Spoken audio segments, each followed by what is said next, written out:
Hello दोस्तों, pointer classes के YouTube channel में आपका एक बार फिर से स्वागत है दोस्तों।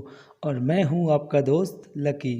दोस्तों, जैसे कि हमारी पॉलिटी सीरीज़ चल रही है और हमने अभी तक राज्यसभा, लोकसभा, प्रेसिडेंट के बारे में हम पढ़ चुके हैं।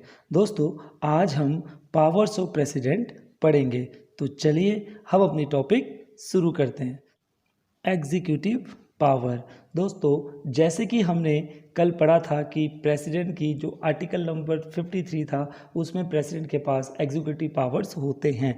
तो दोस्तों, क्या कहता है एग्जीक्यूटिव पावर, आज इसको विस्तार से समझते हैं। दोस्तों, जितने भी एग्जीक्यूटिव एक्शंस होते हैं भारत सरकार के द्वारा लिए गए, वो सब जो भी एग्रीमेंट होता है, जो भी कॉन्ट्रैक्ट होता है दोस्तों, वो सब कुछ किसके नाम पर होता है? वो सब कुछ प्रेसिडेंट के ही नाम पे होता है दोस्तों। वो सब कुछ प्रेसिडेंट के नाम पर होता है। और भारत सरकार अगर कोई भी एग्रीमेंट करती है किसी दूसरे देश से, तो वो भारत सरकार के नाम पर ना, वो प्रेसिडेंट के ही नाम से होता है दोस्तों। ठीक है, formally taken in the name of president. दोस्तों, इसी एग्जीक्यूटिव पावर्स के तहत प्रेसिडेंट जो है बहुत बड़ी बड़ी पोस्ट पर अपॉइंटमेंट्स करते हैं। जैसे प्रेसिडेंट जो है वो प्राइम मिनिस्टर को अपॉइंटमेंट करते हैं, अदर मिनिस्टर्स को करते हैं, जो यूनियन मिनिस्टर्स होते हैं प्राइम मिनिस्टर के साथ, चीफ जस्टिस ऑफ इंडिया को करते हैं, और जितने भी जजेस होते हैं सुप्रीम कोर्ट के उनको करते हैं। ठीक है दोस्तों, ऊपर से और आगे chairman and members of UPSC के मेंबर्स को करते हैं, अटॉर्नी जनरल को करते हैं, compiler and auditor general of India को प्रेसिडेंट ही अपॉइंटमेंट करता है। दोस्तों, ये जितने भी आपको लिस्ट दिख रही है, इन सबको प्रेसिडेंट ही अपॉइंट करता है। मैं आपको इसमें से मेन बता रहा हूँ दोस्तों। ठीक है, जितने भी स्टेट के गवर्नर्स होते हैं उनको प्रेसिडेंट अपॉइंट करता है दोस्तों। यूनियन टेरिटरीज में जो भी एडमिनिस्ट्रेटर होते हैं, ठीक है, उनको भी प्रेसिडेंट ही उनको अपॉइंट करता है दोस्तों। ठीक है, national commission scheduled caste and scheduled tribe के जो भी चेयरमैन होते हैं उनको भी प्रेसिडेंट ही नॉमिनेट करता है दोस्तों। प्रेसिडेंट ही अपॉइंट करता है। फाइनेंस कमीशन को भी प्रेसिडेंट अपॉइंट करता है, उनके मेंबर को भी करता है दोस्तों। और दोस्तों, नेशनल ह्यूमन राइट कमीशन को भी प्रेसिडेंट अपॉइंट करता है। ठीक है दोस्तों, इन सबको प्रेसिडेंट अपॉइंट करता है। ये आपको लिस्ट देख लेनी है, आपको साइड में अलग से लिस्ट दिख रही होगी। ठीक है दोस्तों, आपको ये सब समझना है कि प्रेसिडेंट किसको किसको अपॉइंट करता है। मैं आपको एक बार फिर से लिस्ट दिखाता हूँ। प्राइम मिनिस्टर, जो भी दूसरे मंत्री होते हैं उनको प्रेसिडेंट अपॉइंट करता है। चीफ जस्टिस ऑफ इंडिया हो गया, ठीक है, सुप्रीम कोर्ट के जजेस हो गए, chief justice of high court हो गए, हाई कोर्ट के चीफ जस्टिस और वहाँ के जजेस होते हैं उनको भी प्रेसिडेंट अपॉइंट कर रहा है दोस्तों। यूपीएससी के चेयरमैन हैं उनको भी प्रेसिडेंट अपॉइंट कर रहा है दोस्तों। आपको मैंने बताया अटॉर्नी जनरल है, ऑडिटर जनरल है, चीफ इलेक्शन कमिश्नर दोस्तों, इसको भी प्रेसिडेंट अपॉइंट करता है, गवर्नर को करता है, एडमिनिस्ट्रेटर मैंने आपको बता ही दिया दोस्तों। ये कुछ इंपॉर्टेंट चीज़ है, इनको जो है प्रेसिडेंट अपॉइंट करते हैं दोस्तों। ठीक है दोस्तों, लेजिस्लेटिव पावर होती है प्रेसिडेंट की। अगली जो है वो है लेजिस्लेटिव पावर। अब लेजिस्लेटिव पावर में प्रेसिडेंट जो है वो क्या क्या कर सकते हैं दोस्तों। सबसे पहले president as a part of parliament. दोस्तों, सबसे पहली बात तो ये कही गई है इसमें कि प्रेसिडेंट जो है वो पार्लियामेंट का ही पार्ट है। ठीक है, अब कैसे, जैसे कि मैंने आपको पढ़ा दिया है कि पार्लियामेंट में 3 होते हैं। मैंने आपको कहा है लोकसभा होता है, राज्यसभा होता है और प्रेसिडेंट भी होता है। तो यहाँ पर यही बताया गया दोस्तों कि प्रेसिडेंट जो है वो क्या है, प्रेसिडेंट पार्लियामेंट का एक अंग है। ठीक है, मैंने कहा था पार्लियामेंट के 3 अंग होते हैं, तो उसमें से एक अंग प्रेसिडेंट है दोस्तों। ठीक है, उसके बाद दोस्तों बहुत इंपॉर्टेंट बात बता रहा हूँ आपको। President summons and produce to house of the parliament, यानी कि इसका मतलब क्या है दोस्तों।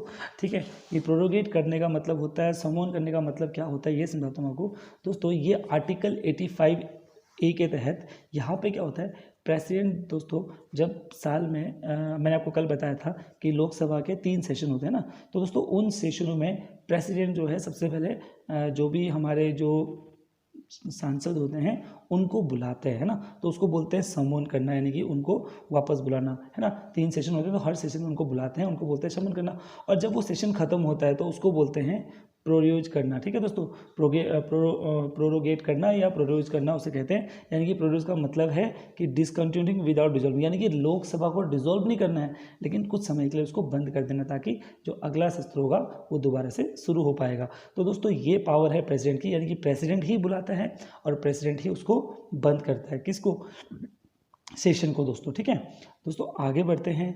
प्रेसिडेंट जो है वो नॉमिनेट करता है एमपीज़ को, मैंने आपको बताया था। जैसे कि प्रेसिडेंट 2 मेंबर एंग्लो इंडियन को नॉमिनेट करता है दोस्तों, मैंने आपको आर्टिकल बताया था 331, कल बताया था मैंने आपको, आर्टिकल 331 के तहत नॉमिनेट करता है, ये मैं आपको बता चुका हूँ, ठीक है दोस्तों।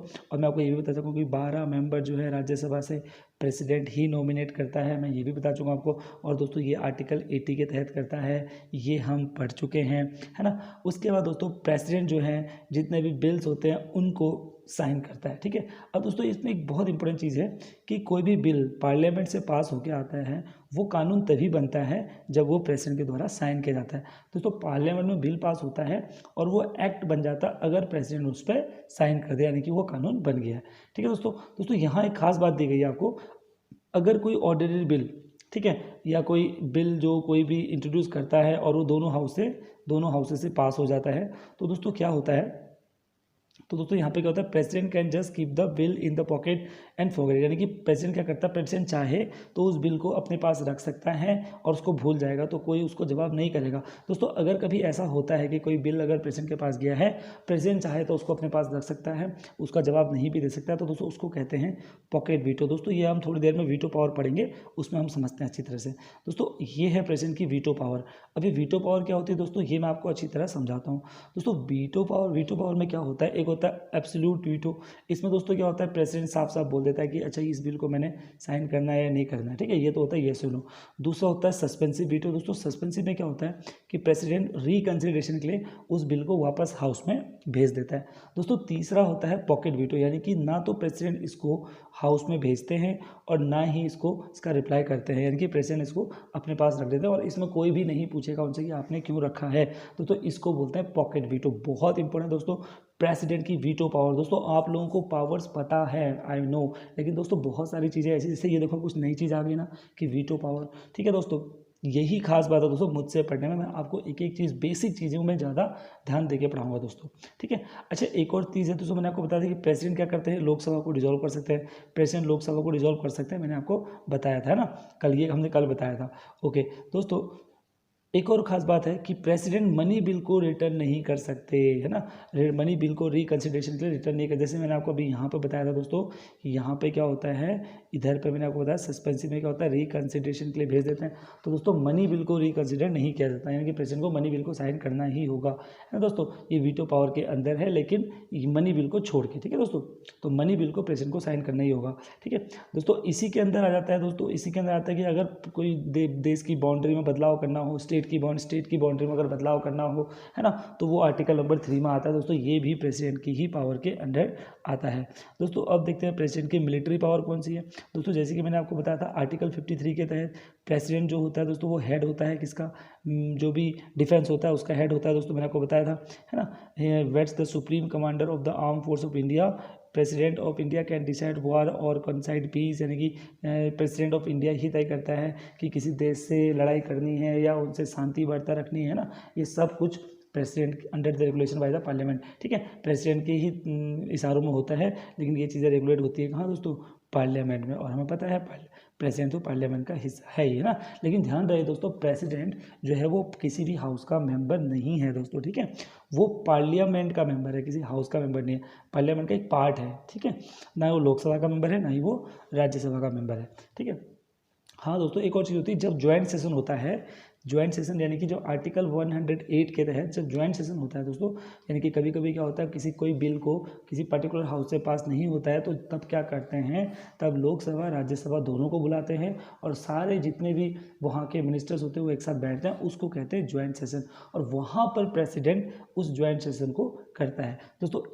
इसमें जो प्रेसिडेंट के जो आर्टिकल है दोस्तों वो आर्टिकल 108 है, वो प्रेसिडेंट को ये पावर देता है कि वो ज्वाइंट सेशन करवा सकता है दोस्तों। अभी तक 3 बार ज्वाइंट सेशन हुए हैं, बेसिकली जो मेन ज्वाइंट सेशन हुए हैं वो 3 बार हुए हैं दोस्तों। अगला पावर है diplomatic power of the president. दोस्तों अब ये क्या है, डिप्लोमेटिक पावर मतलब दोस्तों यानी कि डिप्लोमेटिक यानी कि जैसे हमारे दूसरे देशों से कैसे रिलेशंस होते हैं दोस्तों, उसकी जो पावर है ये भी प्रेसिडेंट की है। देखो अब दूसरे दूसरे रिलेशन मतलब जैसे एम्बेसडर होते हैं ना दोस्तों, एम्बेसडर होते हैं और हाई कमीशंस होते हैं दोस्तों, इनको प्रेसिडेंट ही अपॉइंट करते हैं एम्बेसडर को। तो ये इनके रिलेशंस कौन बनाता है, डिप्लोमेटिक रिलेशंस इसी के अंडर आते हैं और ये प्रेसिडेंट बनाते हैं, ठीक है। और जितने भी इंटरनेशनल ट्रीटीज़ होते हैं यानी कि दो देशों के बीच में, इंडिया और किसी दूसरे देश के बीच में या एग्रीमेंट होते हैं दोस्तों, ये सिर्फ किसके बिहाफ पर होते हैं, मैंने आपको पहले ही बता रखा है, अभी थोड़ी देर पहले बताया था कि जितने भी ट्रीटीज़ होती है ये प्रेसिडेंट के बिहाफ पर होती हैं। करती है भारत सरकार, लेकिन किसके नाम से होते हैं दोस्तों, प्रेसिडेंट के ही नाम से होते हैं। ये भी प्रेसिडेंट की एक डिप्लोमेटिक पावर है दोस्तों। प्रेसिडेंट की सबसे इंपॉर्टेंट है यहाँ पर इमरजेंसी पावर दोस्तों। जैसे कि हम जानते हैं कि इमरजेंसी जो है हमारा पार्ट 18 ऑफ कॉन्स्टिट्यूशन में है, ये हम जानते हैं दोस्तों। मैं ये भी पढ़ाऊंगा कि कौन सा पार्ट कौन सा कानून किस पार्ट में है दोस्तों, जब मैं आर्टिकल्स पढ़ाऊंगा तब आपको समझाऊंगा। और हमें ये भी पता है कि इमरजेंसी की पावर्स को हमने जर्मनी से लिया है दोस्तों, है ना। तो ये हम पढ़ेंगे आगे दोस्तों। इमरजेंसी पावर जो है वो सबसे पहले होती है दोस्तों नेशनल इमरजेंसी, जो कि आर्टिकल 352 में होती है। ये भी प्रेसिडेंट लगा सकता है दोस्तों। इस नेशनल इमरजेंसी में 3 चीज़ें होती है, ये कब लग सकती हैं दोस्तों। एक तो होता है जब एक्सटर्नल एग्रीएशन होता है, यानी कि कोई दूसरा देश जब हम पर हमला कर देता है ना, तो उसको बोलते हैं एक्सटर्नल एग्रेशन, कि बिना कुछ बताए अचानक से हमला कर देता है तो उसको बोलते हैं एक्सटर्नल एग्रेशन दोस्तों। ऐसा अभी तक एक बार हुआ है, ये हुआ है दोस्तों 1962 में जब चाइना ने इंडिया पर अटैक कर दिया था दोस्तों, उस वक्त हुआ था। आप ध्यान रखिएगा इस बात को दोस्तों। दूसरा है दोस्तों वॉर, यानी कि लड़ाई जो होती है, दूसरा लड़ाई है दोस्तों।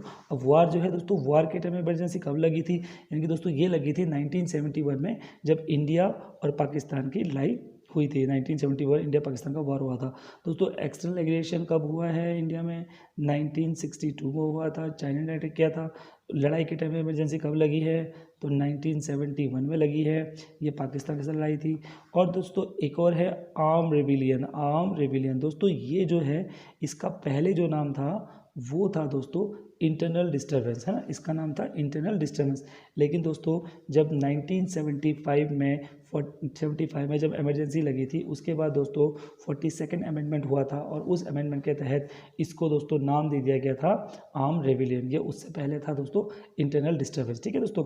तो दोस्तों ये भी हुआ है, यानी कि इंदिरा गांधी ने ठीक है यही कह के कि इंटरनल डिस्टर्बेंस हो रखा है कह के इमरजेंसी लगा दी थी दोस्तों। तो ये तीनों इमरजेंसियाँ लगी हुई है, ये नेशनल इमरजेंसी के अंदर आते हैं दोस्तों, ठीक है। अब आ जाते हैं हम प्रेसिडेंट रूल में दोस्तों। ये प्रेसिडेंट रूल तो लगता रहता है, इसको हम स्टेट इमरजेंसी भी बोलते हैं। जैसे किसी भी राज्य की अगर सरकार गिर जाती है ना, फ्लोर टेस्ट में वो पास नहीं हो पाते, तो वहाँ पर क्या होता है दोस्तों, गवर्नर रूल लगता है, यानी कि प्रेसिडेंट रूल लगता है, वहाँ पर गवर्नर राज करता है, तो उसको ये बोलते हैं दोस्तों फाइनेंशियल इमरजेंसी दोस्तों। ये अच्छी बात है कि अभी तक हमारे देश में फाइनेंशियल इमरजेंसी नहीं लगी है, और अभी शायद लगते रह गए दोस्तों। आपको पता है इस वक्त देश के हालात कैसे हैं। कुछ दिन पहले बहुत बुरे हालात थे, जब लॉकडाउन बिल्कुल बंद था, तो उस वक्त ये लग रहा था कि कहीं ना कहीं फाइनेंशियल इमरजेंसी लगने वाली है, लेकिन दोस्तों फाइनेंशियल इमरजेंसी नहीं लगी दोस्तों। यहाँ पे क्या होता है, फाइनेंशियल इमरजेंसी में क्या होता है दोस्तों, जितने भी गवर्नमेंट एम्प्लॉयज़ होते हैं उनकी सैलरी डिडक्ट हो जाती है, और उसका कुछ पार्ट जो देश की जो फाइनेंशियल कंडीशन है उसको ठीक करने के लिए दिया जाता है। तो दोस्तों ये होते होते रह गया, अभी तक ये हुआ नहीं, ठीक है दोस्तों, ये अभी तक नहीं हुआ हमारे देश में। तो दोस्तों ये थे इमरजेंसी हमारे पास, नेशनल इमरजेंसी, प्रेसिडेंट रूल, और तीसरा था फाइनेंशियल इमरजेंसी। और दोस्तों यहाँ पर मैंने लिखा कम है, लेकिन अगर आप मेरी बातों को सुन पा रहे हो तो दोस्तों आपको बहुत कुछ चीज़ें समझ में आ रही होंगी दोस्तों।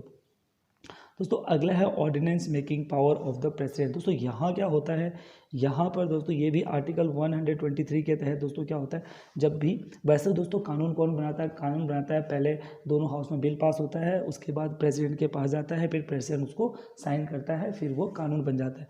लेकिन दोस्तों होता क्या है कि कभी कभी उस वक्त कोई सेशन नहीं चल रहा होता है, 2 सेशन के बीच का टाइम होता है, और उस वक्त दोस्तों कोई इमरजेंसी पड़ जाती है कि कोई ना कोई कानून बनाना पड़ता है, तो ये प्रेसिडेंट को एक अधिकार देता है ऑर्डिनेंस पास करने का, कि प्रेसिडेंट चाहे तो खुद क्या कर सकता है, कानून पास कर सकता है। और दोस्तों ये जो कानून है, ये जो वैलिड रहेगा, ये 6 महीने तक वैलिड रहेगा दोस्तों। 6 महीने इसलिए दिया है क्योंकि 2 सेशन चलने का जो मैक्सिमम टाइम है वो 6 मंथ है, तो 6 मंथ में तो सेशन चली जाएगा, है ना दोस्तों। और 6 महीने और 7 हफ्ते और होता है दोस्तों इसमें। अगर एक डीप में जाएंगे तो मैं आपको उतना डीप नहीं बता रहा हूँ, मैं आपको सिर्फ मेन बातें बता रहा हूँ कि जो ऑर्डिनेंस पावर लगती है आर्टिकल 123 के तहत प्रेसिडेंट क्या करता है, कानून बना सकता सकता है बिना लोकसभा और राज्यसभा की सहमति के। लेकिन दोस्तों मैंने आपको जैसे कि कहा है, जैसे ही 6 महीने हो जाएंगे तो 6 महीने के बाद इसको लोकसभा राज्यसभा में पास करना पड़ेगा। अगर ये पास नहीं होता है तो इस बिल को कैंसिल कर दिया जाता है। लेकिन ये तो तय है कि 6 महीने प्लस 7 हफ्ते, इतने दिन तक तो ये जो प्रेसिडेंट का जो रूल बनाया होगा वो तो रहेगा ही। ठीक है दोस्तों, उम्मीद करता हूँ आपको समझ में आ रहा होगा। मैं जान रहा हूँ ये आपके लिए बहुत नई चीज़ें हैं दोस्तों, क्योंकि आपने हर चीज़ें ऊपर ऊपर से पढ़ी है, लेकिन दोस्तों ये बहुत ज़्यादा इंपॉर्टेंट है। आप कोई भी पेपर उठा के देख लो, आपको डीप यहीं से कहीं ना कहीं क्वेश्चन मिलेंगे दोस्तों। दोस्तों अगला है दोस्तों पार्डन पावर। ये भी शायद आप पहली बार सुनोगे और मुझे अच्छा लगता है कि मैं आपको नई नई चीज़ें बताता हूँ जो आपने शायद बहुत कम सुनी हुई है कहीं ना। दोस्तों पार्डन पावर क्या होती है प्रेसिडेंट की, यानी कि माफ़ करने की क्षमता। अब ये आर्टिकल 72 हमारा जो संविधान का आर्टिकल 72 है ये देता है पार्डन, यानी कि यहाँ पर दोस्तों क्या होता है, किसी को प्रेसिडेंट क्या करता है, डायरेक्ट माफ़ कर देता है। ठीक है, अच्छा मैं लिखा भी है देखो, डायरेक्ट माफ़ है ना, हिंदी में देखो चलता है दोस्तों, आपको समझ में आना चाहिए बस ना। तो क्या करता है, इसको डायरेक्ट माफ़ करता है। कोई प्रेसिडेंट के पास गया, मान लो उसको सुप्रीम कोर्ट से सजा हो गई तो वो प्रेसिडेंट के पास गया और प्रेसिडेंट ने उसको माफ़ कर दिया, ये तो हो गया पार्डन। दूसरा होता है दोस्तों कम्यूटेशन। अब कम्यूटेशन क्या होता है दोस्तों, जो भी उसको पनिशमेंट दी होती है उसको चेंज कर देना। जैसे कि मान लो किसी को फांसी की सज़ा दी है तो प्रेसिडेंट उसको उम्र कैद में बदल सकते हैं, इसको कहते हैं दोस्तों कम्यूटेशन। तीसरा होता है दोस्तों रेमिशन। अब रेमिशन क्या होता है, यानी कि मान लो किसी को 50 साल की सज़ा दी है, 40 साल की सज़ा दी है तो प्रेसिडेंट उस सज़ा को कम कर सकते हैं, इसको बोलते हैं दोस्तों रेमिशन, शॉर्टन ऑफ द पनिशमेंट। ठीक है दोस्तों, फिर होता है रेस्पाइट। ध्यान रखना दोस्तों, pardon, commutation, remission, respite. Respite क्या होता है दोस्तों, given relief for some duration time, यानी कि अब जो है जैसे कि मान लो कोई बहुत दिन तक सज़ा काट रहा है तो उसको ये बोला जाता है कि ठीक है भाई इतने साल के लिए आपकी सज़ा माफ़ हुई, लेकिन इसका मतलब ये नहीं कि ज़िंदगी भर के लिए माफ़ होगी, तो कुछ समय के लिए माफ़ कर दिया जाता है, उसको बोलते हैं दोस्तों रेस्पाइट। ठीक है दोस्तों। दोस्तों आखिरी है रिप्राइव। रिप्राइव क्या होता है दोस्तों, no punishment till president's reply, यानी कि अब यहाँ पर क्या है, अगर प्रेसिडेंट ने, वही वीटो पावर वाली बात आ गई दोस्तों, अगर प्रेसिडेंट ने ये चीज़ अपने पास रख दी, किसी ने प्रेसिडेंट के पास जाके बोला कि मुझे मेरी सज़ा माफ़ कर दो, लेकिन प्रेसिडेंट ने कोई रिप्लाई नहीं किया, ना तो हाँ बोला ना बोला, तो दोस्तों ये तो एक तरह का वीटो पावर हो गया। तो दोस्तों इसको कहते हैं रिप्राइव। दोस्तों मुझे पता है ये आप बहुत सारे लोगों के लिए नई चीज़ें होंगी, लेकिन दोस्तों ये इंपॉर्टेंट है दोस्तों।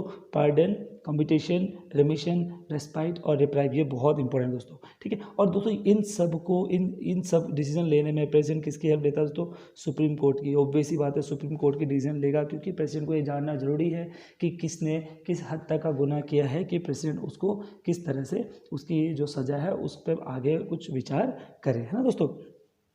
तो दोस्तों ये था आज की वीडियो। उम्मीद करता हूँ आपको बहुत सारे आर्टिकल्स इसमें देखने को मिले होंगे, बहुत सारी नई नई चीज़ें आपको देखने को मिली होंगी। दोस्तों आप वीडियो को 2 या 3 बार देखिए, मुझे पता है आपको सब कुछ समझ में आ जाएगा। कोशिश कीजिए दोस्तों नोट्स बनाने की, है ना दोस्तों। वीडियो देखने के बहुत बहुत धन्यवाद। अगली वीडियो दोस्तों हम देखने वाले हैं वो वाइस प्रेसिडेंट के ऊपर देखेंगे दोस्तों। ठीक है, और वीडियो को शेयर कीजिए दोस्तों, सब्सक्राइब कीजिए और प्लीज़ दोस्तों बेल आइकन जरूर दबा लेना है। और थैंक यू।